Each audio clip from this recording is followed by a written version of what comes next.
दरवर्षीप्रमाणे हा भरपूर वर्षापासून चालत आलेला कोजागिरी उत्सव आहे.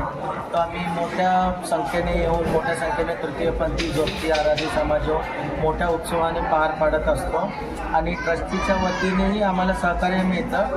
पण यावर्षी जरा बघण्यात आलेली सुरत निवास, भक्ती निवास जे निवास बनवलेले ट्रस्टीच्या वतीने, त्या ट्रस्टीने ह्या निवासाकडे जरा लक्ष केंद्रित करायला हवं ही माझी त्यांना विनंती आहे.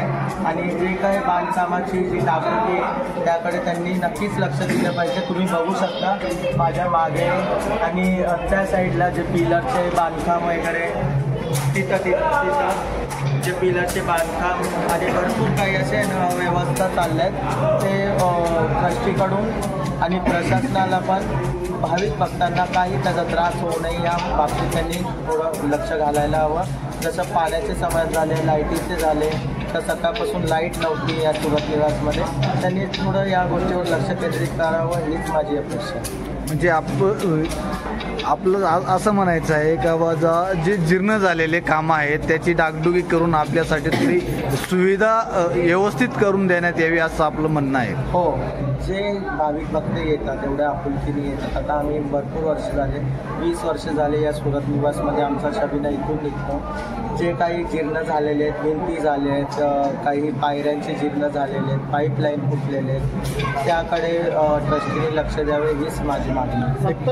हे अर्ध शक्तीपीठ म्हणून ह्याच्यावरती तर मी नाही बोलू तेवढंच चांगलं आहे. कारण 10 तोंडे सरांना आमचं हे सांगणं असेल किंवा ट्रस्टींना की जे काय आहे ते योग्य करतील आणि त्यांनी योग्य करावं भक्तांसाठी आणि आमच्या तृतीयपंथी भक्तांसाठी ते योग्य करून त्यांना पुनर्बांधणी करून व्यवस्थितपणे करीत नाही. आणि प्रशासनाला पण माझी विनंती आहे, हजारो लाखो संख्येने भाविक भक्त वनी सप्तशृंगी गडाला रणचंडिका बनायला पण कमी नाही केलेलं आहे. कारण की देवाने पण युद्ध केलेलं आहे का आपल्या हक्कासाठी.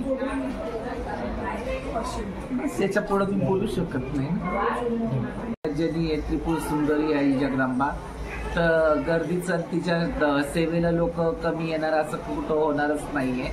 आणि सगळ्यात मोठी बोलल्याच्या नंतर आमचा समाज एक आकर्षणचा केंद्रबिंदू आहे म्हणल्याच्या नंतर आमचे साज शिंगार आमचे जे छबिने बघण्यासाठी लोक येणं वर्षानुवर्ष उत्सुक असतात आणि ते बघण्यासाठी लोक वर्षाची वाट बघत असतात कोजागिरी कधी येईल.